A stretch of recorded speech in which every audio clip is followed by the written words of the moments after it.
Welcome to The Lens with me, Sarah Travers. The Lens is a business and the community podcast in partnership with One Young World.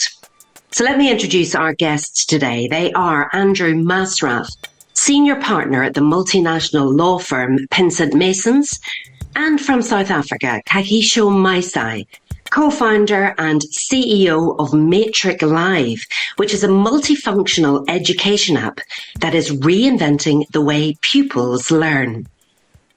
Now, in this episode, we'll be exploring social mobility, and we'll be finding out what each of our guests and their organisations are doing to have a positive impact on the lives and futures of people. We'll be hearing how they're acting as a force for good in tackling the barriers many people face when it comes to getting a job or simply improving their life possibilities. So let's get into the conversation. Andrew, Kagisho, welcome to The Lens. Andrew, I would love to start a little bit with you. I know you're joining us from Washington today. You've had such an interesting career to date. So if you could please tell us a bit about yourself and how you've come to be in your role. Thank you. Hello, Sarah. So if we go right back to the beginning, I was actually born in Baghdad, Iraq. My mum and I moved back to the UK when I was 4. I went to a comprehensive school. I went to a university in the Midlands, and I joined the law firm of which I'm now senior partner as a trainee in 1993. So I was actually spent my entire career, just over 31 years, in one place. It's a nice place. I'm very happy there. That's pretty incredible, and shows loyalty, but also shows that you like what you're doing there. Tell us a bit about PINSENT Masons for those who don't know. Thank you. So we're in 28 offices on 4 continents. Furthest north, Aberdeen in the north of Scotland. Furthest south, Sydney, Australia, and many points in between. We're about 3,600 people in total, half of whom are partners and lawyers, and we cover the full range of commercial legal services. So we are operating in a range of different locations, and perhaps importantly for this podcast, a range of different communities. I hoped to be a lawyer when I started my qualifications. I hoped to be a partner, which was the career aspiration. I didn't even think about senior partner. So it's amazingly privileged careers. If there's anything I can do to share along the way, I'd like to describe it as an ordinary background, and that hopefully gives a bit of inspiration to everyone. So that ordinary background, was it ever a barrier to you becoming a lawyer, which traditionally I would have thought recruited from higher socioeconomic backgrounds? So certainly when I was looking at training contracts, law firms in the City of London were quite heavily dominated, I guess, by traditional UK universities, Oxford and Cambridge. I certainly didn't go there, certainly didn't go to public school. I think perhaps most importantly, we see this quite heavily in the social mobility work we do. I didn't have an entry point into the City of London. I didn't know anyone. I didn't have a network that would plug you into anything or explained how things worked. I pushed on and thought, I'm going to do this one way or the other. And I'm really mindful when we talk, particularly to young people, looking for those entry points is actually as much a barrier as the education or socioeconomic background. Absolutely. Okay, Andrew, I will come back to you, but I want to bring Kagisho into the conversation now because obviously social mobility is something that you're all too aware of, but can you tell us a little bit about your journey to date then, Kagisho?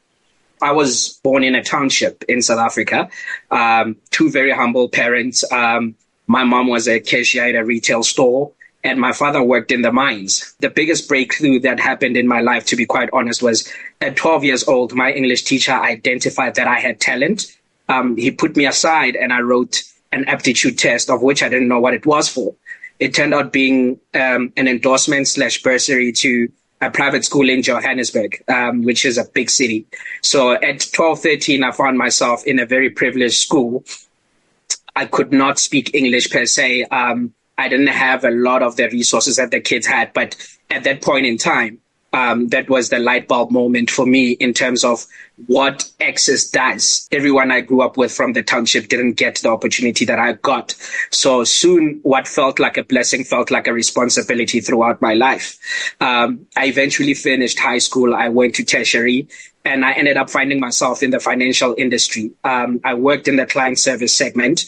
I worked in the product development segment, and I worked in digital strategy and marketing. I have 13 years working experience in the financial industry. However, education, knowing what it did for me, has always been something that's really important. So while I was working, I actually conceptualized the product, which I felt like if like-minded nerds in the township got access to each other, they would be less inclined to hang out with the bad friends. So we could say that I had conceptualized Tinder for nerds back in 2016. 15. And that was my first foray into product design, of course. I met my now current co-founder, Leseho, in end of 2019, 2020. He had an amazing product. In 2020, we decided to join forces while I still worked in finance. We saw our product really go viral during COVID, being used by well over 500,000 kids. In South Africa during COVID. I still had the privilege of working in banking. So it's just been an amazing journey, not without challenges. But yeah, I've now fully stepped down from full-time the financial industry, and I'm now full-time in our business. And part of the reason why I'm in Zim as we speak is growing it. Oh my goodness, and the energy that's coming from you about this. And that is what Matric Live is now, a multifunctional education app that is reinventing the way pupils learn. Is it free for pupils then? Is that how it works? Exactly, it is. Initially, when we built the product, remember, we were not even thinking with a business mindset. We had careers. My co-founder was in, and we think code. However, we did used to charge a once-off fee. And then when COVID happened, naively, we thought it was just 6 weeks long. At least that's what the lockdown that was announced in South Africa. So empathy is very important, which ties back to what Andrew even mentioned, having been through certain moments. And the first thing that hit us was a lot of kids out there in South Africa, their parents are either helpers or they work in the services industry, and they were directly impacted. Their schools don't have textbooks. So if we charged, it wouldn't really work. So we made it free so that the kids like us, who grew up like us, could get access to a quality alternative learning solution. On the back of that, it ended up being a stroke of genius because within the first month of COVID, we went from about 8,000 active learners to 123,000 learners, 60% of whom were in the quintile 1 to 3 schools. So those kids without, and it's something that has now remained the ethos of how we do what we do and why we do it. And we try and create creative ways of remaining sustainable, but the platform itself to the end user remains free. Brilliant. And access then to supporting these young people in over 16 subjects. It's absolutely fabulous and great to hear all about it. Tell us a little bit about your connection with One Young World, because we always love our One Young World leaders because you're doing incredible things.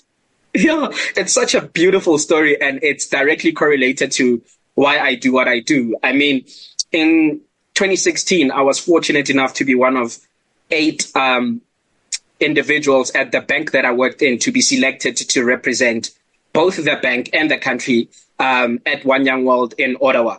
On the back of being selected, one of the key things when I got to One Young World was the fact that I was, first of all, blown away to see how my peers and people younger and older, how active they were in their respective countries and regions. That for me inspired me. And the light bulb really dropped when I went to an external breakout session at IBM in Ottawa.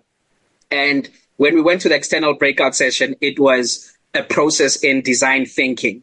And what they wanted to solve for was keeping the indigenous kids interested in education because they saw too many dropout rates from the indigenous kids. I followed the design thinking route, and I actually ended up designing a product, right? On the back of that, I came back with so much energy. The first thing I did was raid my savings and design a product, because reality is that's where the whole matching of people that are interested in the academic journey came out of, and I could relate to that because what saved me as a kid was also the fact that I was a loner. So it just so happens that in townships, the dynamics of the planning system is that you've got one smart kid and a bunch of corrupt ones. And I said, if the smart ones or the ones with potential could all get access to each other, you would find your tribe and be less inclined to take the unfortunate route. And that was my whole theory of change on that. And it was exactly what informed the first product design. I took my savings, I mapped out a design, I put it on Fiverr, and I got a prototype of my first ever product while I was working. But it was the energy I got out of coming back from One Young World. Like, there's a direct correlation. I just came back, put my head down, and kept on working on this up until we are at the stage that we are at. Andrew, when you listen to this and you listen to the energy coming from Kagisho, does it give you hope for the future? Is this the type of person you want to recruit? Honestly, I'm going to message him after this podcast and get more details. He's amazing. I mean, what a great journey. But the energy, the drive, you raid your savings. We all need a little bit of luck and inspiration along the way. We were talking earlier about there's always going to be a person somewhere who will open a door for you. Amazing story, really inspirational. It is those, you talked about the entry points or the people then that help you get that step up that you need. And I know that's really important to you too, Andrew. If we look at this whole issue of social mobility, it would be really good to actually look at the definition. What do you see social mobility as being about, Andrew? So it has many definitions to many people. I think the best I've heard so far is that we're working with supporting people from under-resourced backgrounds, because it's very easy, I think, to talk about financial or social. Maybe there are other aspects to it. One way or the other, we're looking at people who don't have the resources within themselves or within their network to make the steps in the world that they would like to make. So I really like that, because you're also not pigeonholing people. Often social mobility and race and ethnicity are thrown together, and there's definitely a coincidence there, but that's not the only thing. So I find people from an under-resourced background actually gives us a really broad horizon to talk about. So talk to me then about what PINSENT Masons is actually doing then to help these young people who are under-resourced. I thought a couple of ideas to talk about here. One, our Pathway programme, which we started a year or so ago, and it's really about this journey with the support and then entry points that goes with it. So it's focused on UK schools. And we have projects working with our schools partners, both primary and secondary, and looking at supporting pupils through the whole journey. One of the big learnings for me is social mobility support isn't about turning up once every 6 months, doing something worthy and good, thinking you've done a good thing and going away again. It's making sure you're there through the whole journey. So for primary, we're helping with basic literacy and numeracy. As you move into secondary, it's more focused around, well, what might a career in law look like? How can we give you better career advice? So making sure people are getting support and from basic educational needs to finding these entry points. So we've engaged with over 3,700 young people across 59 schools through the Pathways programme. And the next challenge for me, we're still at that early stage, is so what happens to those 3,700? Yeah. And how many can work for us?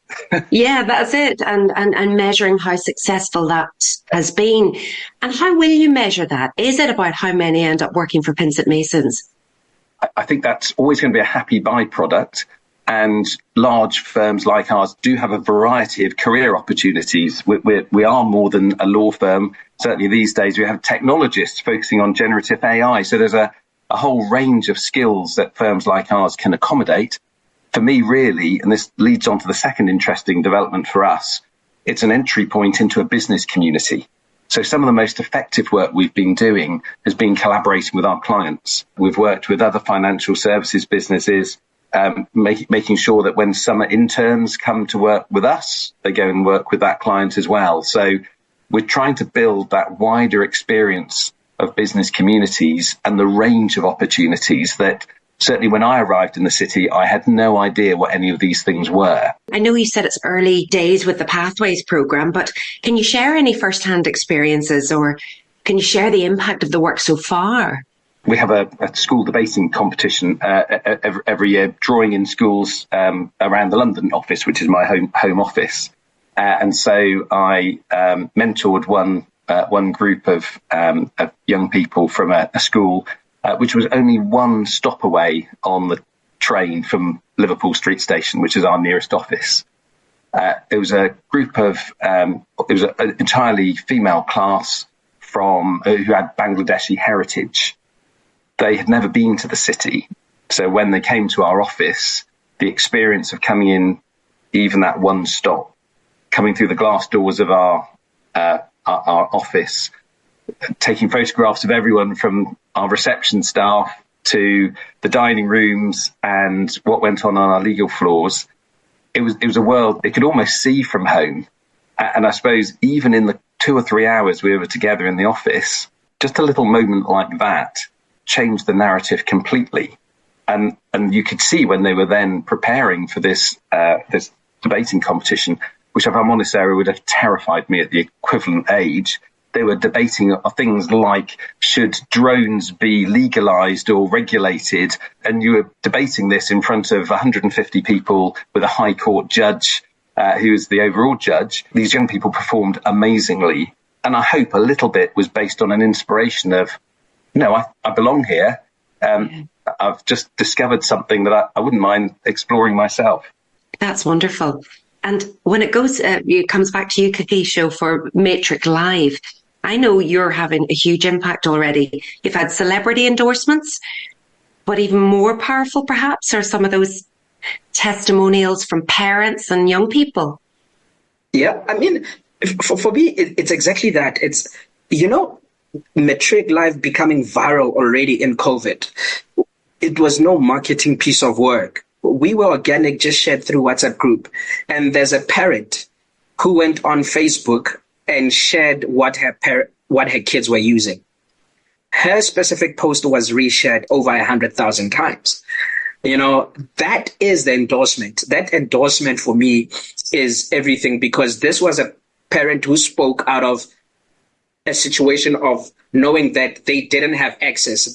The kids' school didn't have enough textbooks, didn't have enough study material. Some of the teachers maybe were not even digitally literate to stay connected to the kids. 2 months ago, we had 2 grade 11 kids, so that would be about 16, 17 years old learners. They came and shared with us for a week.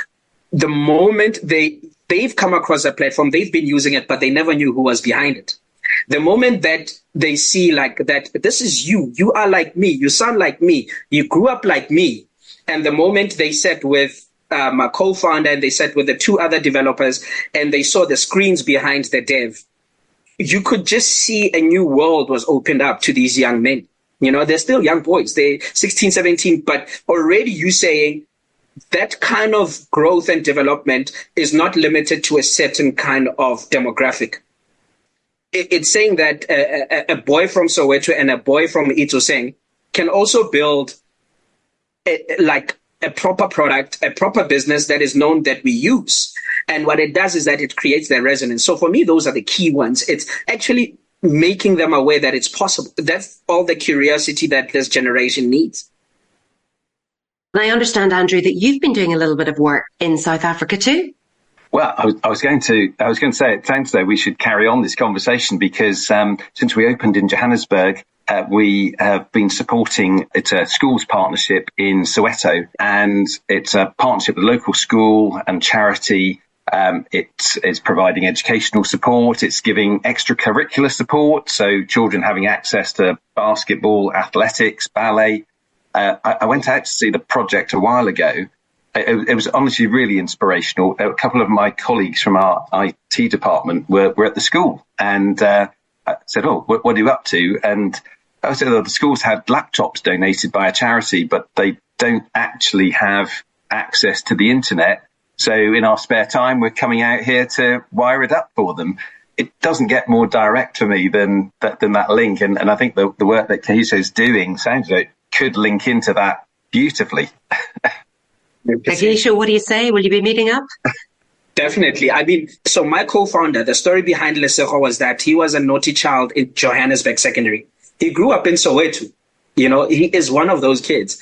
And at 15 years old, to rein him in, his mom bought him a laptop, single mother. And he went on YouTube and Googled how to create games. And that's how he learned code. So in my mind, as and when Andrew is talking, I'm just imagining all those kids in that kind of school that have the laptops, that have that, once they realize that this guy that built Matric Lab actually grew up, it might even be from the same street. Even better, once we talk about what the name of the school is, I can run analytics and tell you already how many kids in that school are using Matric Live now, because there is a strong possibility that they are. And that's the beauty of connecting the dots, you know. So yeah, it couldn't really be better. And what's next for you both in this space then, Kagisho? Start with you. Yeah, I mean, in this space, as we speak right now, I'm in Zimbabwe, right? And I am showcasing the platform to schools in the region. I was in Botswana 2 weeks ago. So my key thing is, it's a travesty right now that the sub-Saharan Africa region alone has over 108 million out of school kids that should be in school. That's an indictment on humanity. And I'm not saying us alone can address that, but I'm saying we want to be part of the solution. So the frame of mind is to now start with the other SADC regions. We have the most populated youth in this continent. And if we don't get them upskilled, we are again looking at a humanitarian crisis, because what's worse than having the biggest population of the youth is having the biggest population of unemployable youth. The only way we help is by capacitating everyone to be able to take part in the economy. And that starts with educating them. So my dream is we expand beyond South African borders and, you know, we become part of the solve, one country and one land at a time. And you will. But it's wonderful. It's also really important to look at that unskilled workforce, because, in fact, even in the UK, the attainment gap between low-income young people and their better-off peers is, in fact, widening, not narrowing, according to the Social Mobility Employer Index. So, Andrew, what more can be done? What we need to do, we need to do more of all of this, which is networking with people like Kagisho. It's amazing. I need to sign him up immediately. But working with more clients across a range of industries, so you build this network that people can access. Interestingly, our own apprentice scheme is attracting a range of talent from a range of different backgrounds, because it's giving people access to a career, paid work, I should say, and an opportunity to gain qualifications. And certainly something that when I was at school was not seen as an attractive career path, actually suddenly seems much more positive, and crucially for a lot of people, you're not incurring debt along the way. So really keen to see the expansion of those apprentice schemes or equivalents around the world, which are really brilliant at just bringing people in from those under-resourced backgrounds into an environment that actually financially would be a complete barrier at the moment for many. Yes, and the thing is, so many employers are still offering internships, which tend to be unpaid. So really, the apprenticeships just allows you to learn and earn. What message would you like to give to other businesses listening to this that perhaps want to do something? Andrew, if I stay with you for that. So you do have to be committed to this. So all of our projects have a long-term plan associated with them. So I think having a plan that gives a long-term outcome is really critical. Certainly looking at my own colleagues, everyone is hugely committed to devoting some of their time to supporting these projects. And that of itself is brilliant. There's energy in there in all of our workforces to commit to these. But if the people we're working with have said to me anything, it's, but you need to be here for the longer term. And so having plans that mean that you're working with children across right through the education program, or you are adopting apprentice schemes which give people a career opportunity. That's not to say that writing and reading aren't important elements of this, but those alone, in my view, certainly aren't quite enough. So there's huge opportunity, and I suppose the biggest benefit is when business communities come together. The power of that is phenomenal, because that gives people so much more access to so many opportunities. So that collaboration and the long-term plan, for me, would be two critical components for business. Kagisho, same question to you. What do businesses need to do?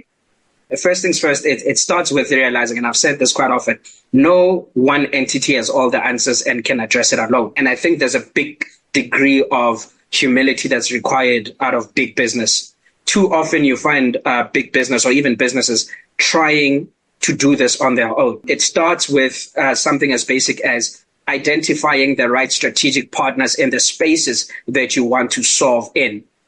Like, I guarantee you, I am not the only small business founder that is trying to solve for social mobility, right? Businesses in their respective communities need to be more active and intentional with partnering with those kind of entities and making them implementation partners. But because obviously there are certain KPIs and there's a degree of vanity when you do it on your own, but the scale is not as big as it could be. So it starts with humility. It starts with finding the right partners and realizing that together we will go further. If you obviously try to do it alone, it might get a great PR spin, but it won't be sustainable or have a long-term effect. And Andrew, we should bring in now that you've recently taken up a new role with business in the community as part of its leadership council. So that takes us nicely into what that is and what does that mean for you? I was really struck at the first gathering, the number of senior business leaders from big organisations who are devoting time for this. And that's always a sign of commitment and that tone from the top. So that for me was the first heartening thing was these businesses really mean this. And the role really is to provide that visible senior leadership and sponsorship to lead our businesses into these projects and say, this is really important for us. We're doing the right thing. There's also a business benefit here. And that senior sponsorship is really setting the tone, setting the scene for everything else that we do. It's an amazing community of business leaders. And as Kagisho was saying, going alone isn't going to move the needle. It's almost a societal business shift that we're looking at here. So that community is really important. And then the power of that community when it engages with people in our local communities. I did a Seeing is Believing tour, which really got me into business and the community and its work in the first place. Just for us all to turn up and see and hear the stories together is incredibly powerful, and there's a shared desire to do something about it. So delighted and honoured to be part of that. I would love to know if you have any questions you would like to ask each other. Kagisho, would you like to ask a question of Andrew? How soon can we meet? Well, funny you say that. I am definitely due in Johannesburg in February, so we could make a date there if you happen to be in the area. Yeah, we will talk, but honestly, for me, it's not a question. It's a word of kudos and, commending the work that you're doing. It starts with the intention, right? And I think what's clear, and again, it's also informed by your life experience. It's important to have leaders that have lived through the spectrum of life the way that you have in there, and a command to you as well as your grit, because there's one way, right? You can get to the point and then decide to turn back when you see you don't have an entry point, so we need more of that because that's how we're going to shift the dial. And I look forward to connecting and seeing what's possible together.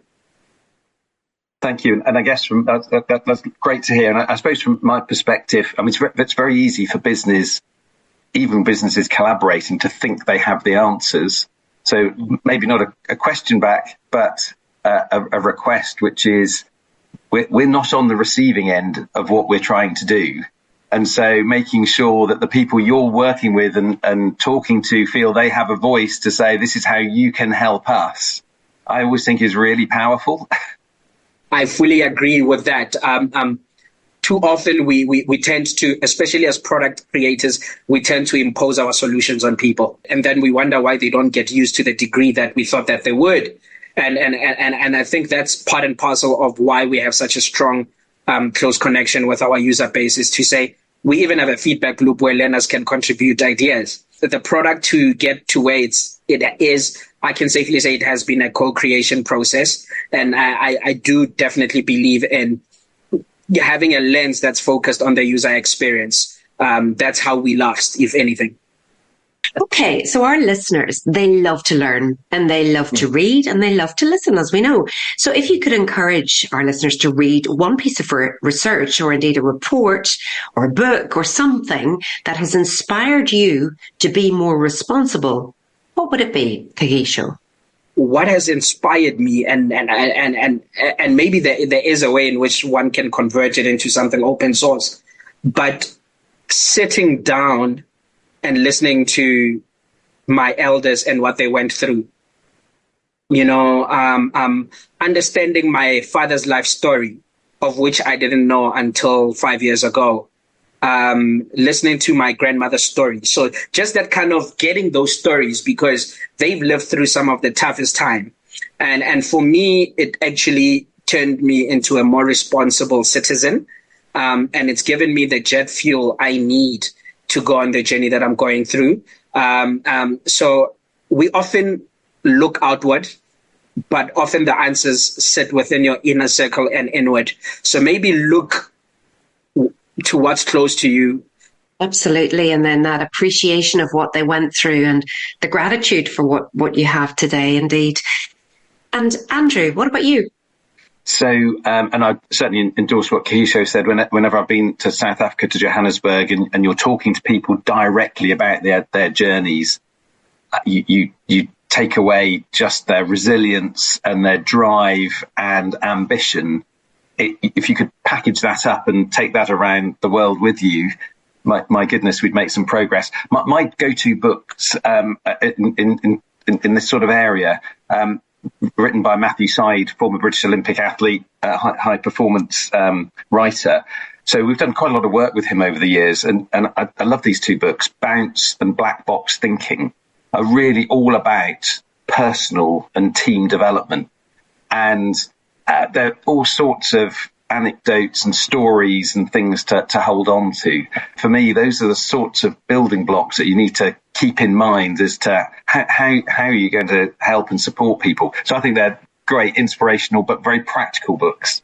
I love Matthew Syed as well. He's one of my personal favourites, and the growth mindset. Now, last question for each of you, and this is the biggie. As responsible leaders, what are you personally committed to doing more of or less of in the coming year? Andrew. So with the role I have, I would love to be more hands-on. I really loved mentoring the group of schoolgirls for this competition. But practically speaking, when I'm in Washington or Johannesburg, I'm not the person that can stay in touch. And that staying in touch and familiarity has really stuck with me as an important feature. So I would love to do more of the hands-on work. I'm inspired by it and love doing it.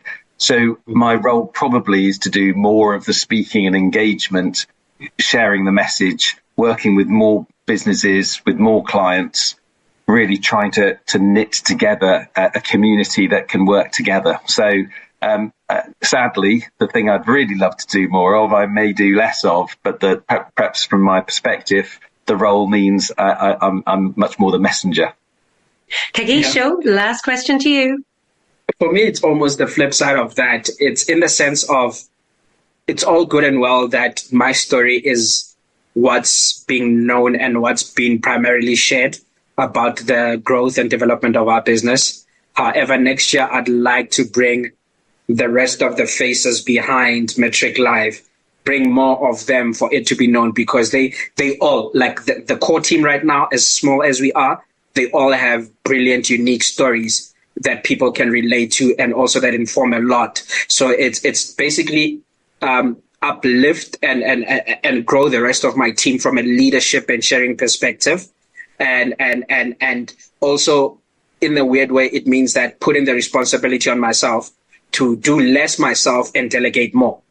Two brilliant guests. I'm sure you'll agree, everyone. You've been listening to The Lens with me, Sarah Travers. We've been talking social mobility with Andrew Masraf, Senior Partner at PINSENT Masons, and Kagisho Masae, Co-founder and CEO of Matric Live.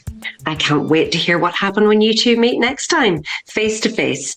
Now, if your business would like help to use your business as a force for good and to open the doors for more people in a fair and equitable way, or if you'd like to discover more about business in the community's Inspire, Hire and Grow framework, then please visit www.bitc.org.uk. Thank you so much for listening, and do tune in next time.